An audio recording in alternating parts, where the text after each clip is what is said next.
time to make a change, and it starts within. Together, let's make 2022 the year we end this pandemic and did more to help the world's refugees than ever before. Let the world leaders hear your voice. Are you ready for the wake up?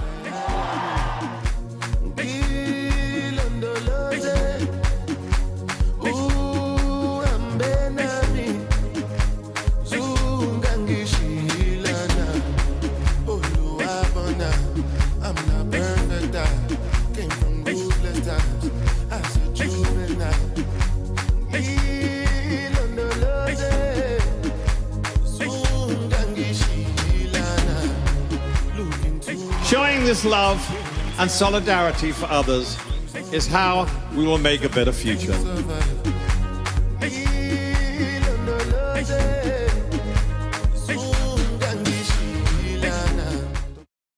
I was just waiting for the applause for the video. I didn't hear it. Applause, video. All right, the video that you've just seen gives you a little bit of an insight into some of the amazing things that our next presenter does. Simon Moss is a co-founder of Global Citizen. He is campaigning and community education expert. He is obsessed with creating ways for global citizens to contribute to ending extreme poverty by 2030. At Global Citizen, he is currently the Managing Director of Campaigns. Campaigns which include things like you've just seen, worldwide events including the Global Citizen Festival, Global Citizen Live, the 2020 event One World Together at Home, which some of you might remember early on at COVID. It was a global broadcast in support of the COVID-19 response, which was seen by more than 300 million people and raised $127 million for relief efforts for the World Health Organization and local partners, and included at-home performances by artists like Lady Gaga, Taylor Swift, Billie Eilish and Beyonce. And for the boomers in the room, think of Simon as this generation's answer to Bob Geldof. And Simon, I mean that in a good way. I hope you take that as a compliment.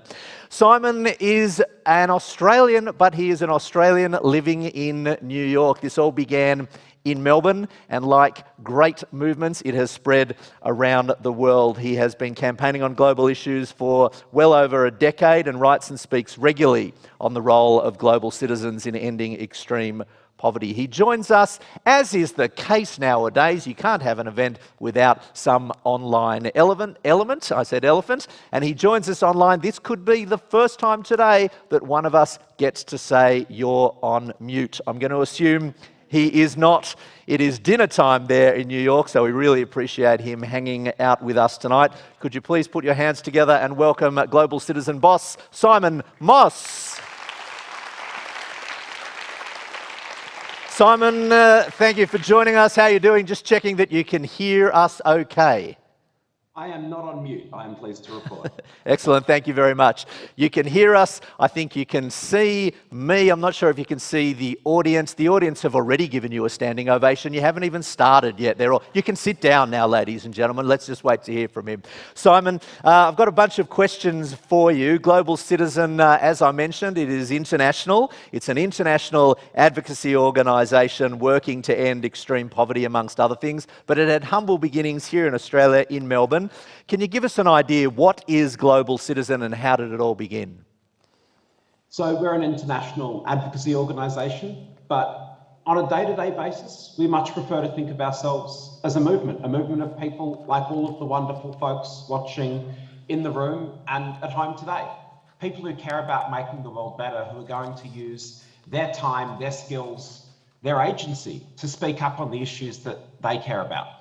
For us, it was an idea that started in suburban Melbourne 13, 14 years ago, when, amazed at the impact that young Australians were having in their own communities, amazed at how young Australians were raising their voices, we said, how do we help connect the voices of young Australians with young people in other countries around the world to speak out, not just to our family and friends, but also to our governments, to lend strength to the arm of people like Minister Keane, who just spoke to say, hey, climate change is real, it's happening now, it's hurting the world's poorest right now, so let's all go do something about it and make sure that we're not just asking our leaders to do something, we're holding them accountable to make sure that they're following through and doing what the world most needs.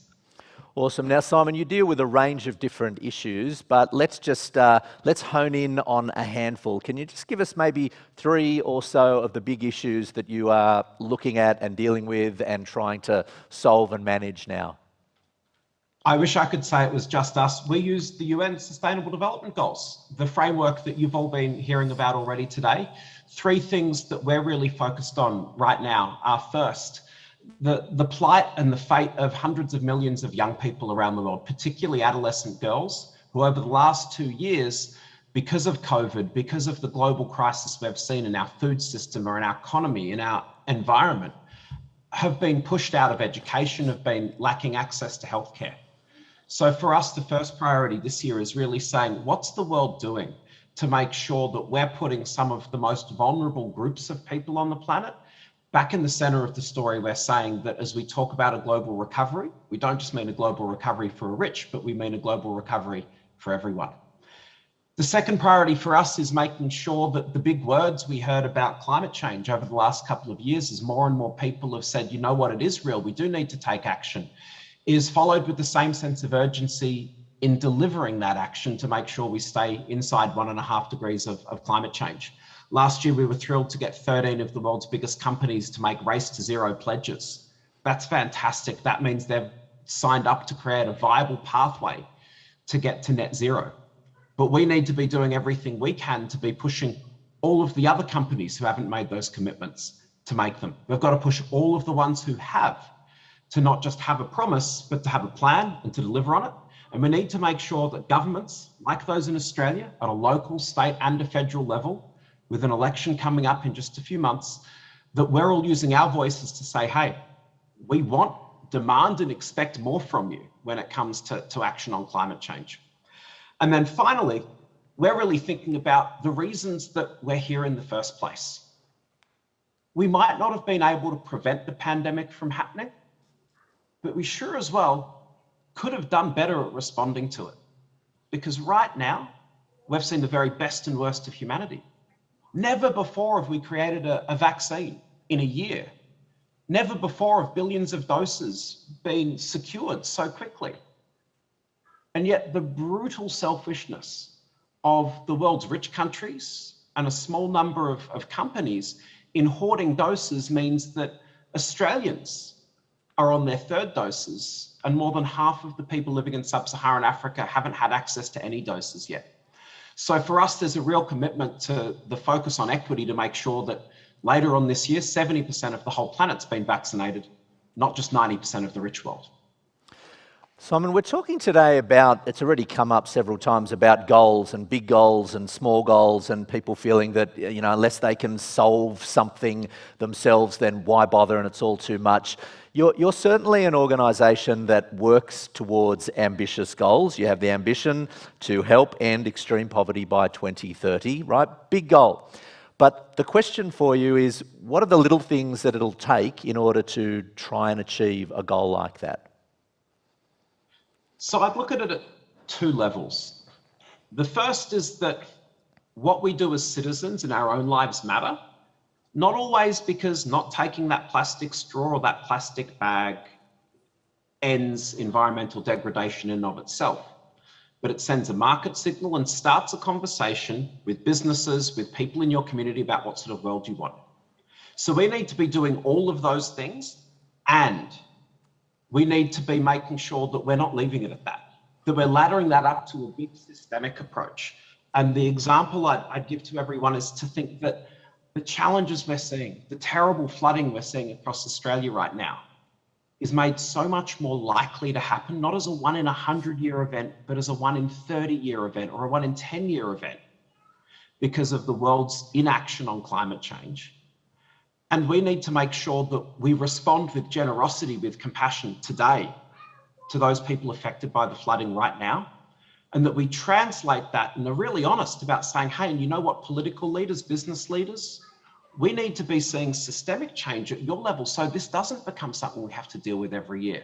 So for me, it's about saying, what's the little thing I can do in every transaction, every interaction I have, every time I walk down the street and go to the coffee shop, every time I'm at the grocery store, at the supermarket, as well as every time I'm on social media or talking to friends and family, because the groundswell shift we've seen in the way that people relate to an issue like climate change for the last 15 years has been a third rail, a topic that so many of our politicians have been allergic to. We need to actually say, hey, we're not just concerned, but we're informing our decisions so that any political party, whoever they're running for, is going to say, you know what, Australians expect climate action, they want climate action, and I'm going to help deliver it regardless of what my party may or may not have believed in the past.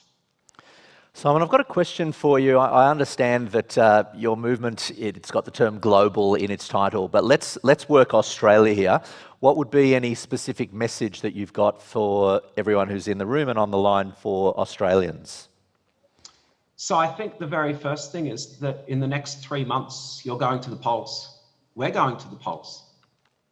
And that's a once in every 3-year opportunity to say, how do my values get reflected in who represents me and the way Australia shows up in the world? And so I'd say the very first thing I'd encourage everyone to do is go check your ANC enrolment, go make sure you're registered to vote in the right place and that you know how to do it, and that you're starting to learn about what each of the party's positions are on the issues you care about. I'm not here to tell you who you should vote for, but I do think that our voice at the ballot box is one of the most powerful things we've got. And then at a slightly more practical and tangible level, we're seeing right now the impact of climate change on Australians.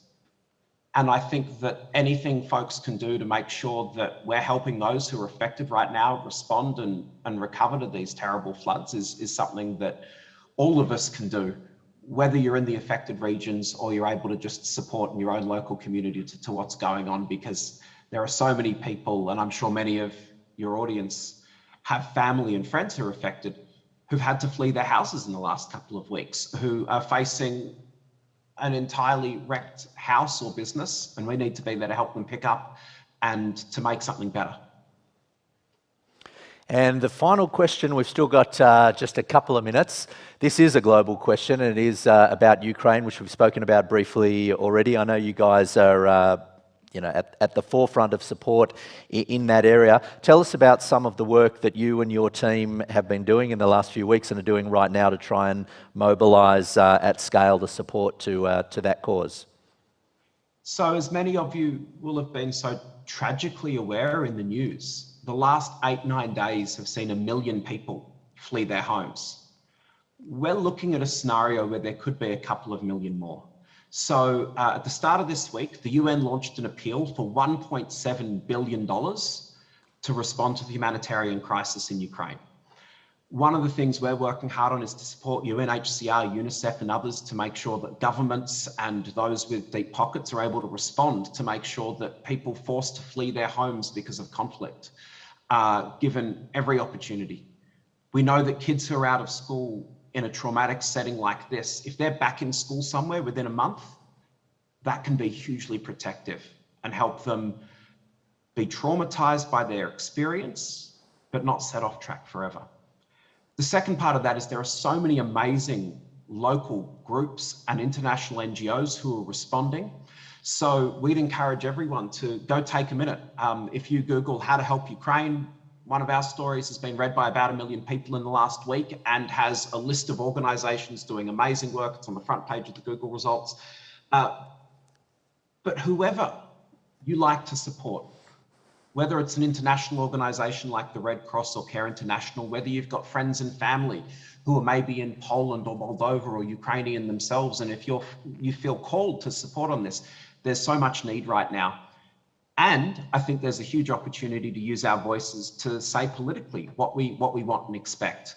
We've been pleasantly surprised by the speed at which so many countries have taken strong and swift action to say, hey, this isn't okay, and we need to be doing all we can to get this conflict to stop as quickly as possible and to make sure that the most vulnerable people are protected right now. Fantastic, Simon. It is humbling to hear about the work that you're doing. I know, like so many people who speak at this conference, you're very modest about it, but on behalf of everyone here, thank you for everything that you do. I've got 30 seconds. I'm going to ask you one question. This is the most trivial, unimportant question, but it's just something that I want to know because I know that you dealt with her. What's Lady Gaga like? She's so lovely. A very quick story. When we did One World together at home, none of us slept for a couple of weeks. It took on a life of its own. And Stephanie, which is her real name, was hitting the phones to try and convince people to give the WHO money. And it was truly inspiring. And the day after it all aired and we'd all finished, we said, okay, let's just sleep for a bit and regroup. We jump on a call, a Zoom call, not dissimilar to this. And she jumps on and she basically goes around the group and individually thanks all these people for what they did in support of it. And I think that it's that sort of selflessness, not just that we see from her, but that we see from citizens all over the world, famous or not, putting others before themselves. That is what makes me really excited. And if any of you do get a chance to go to one of her gigs or support her work, she's a fantastic artist, but even more importantly, a fantastic person. Wonderful to hear. That was the answer I was having. Send Stephanie my love, if you would. And in fact, love from everyone here in Sydney at the Social Good Summit and around Australia. Simon, thank you very much for being with us today. Go and have some dinner, and we really appreciate the work that you're doing. Please thank Simon Moss, everyone. Thanks, Simon. Take care.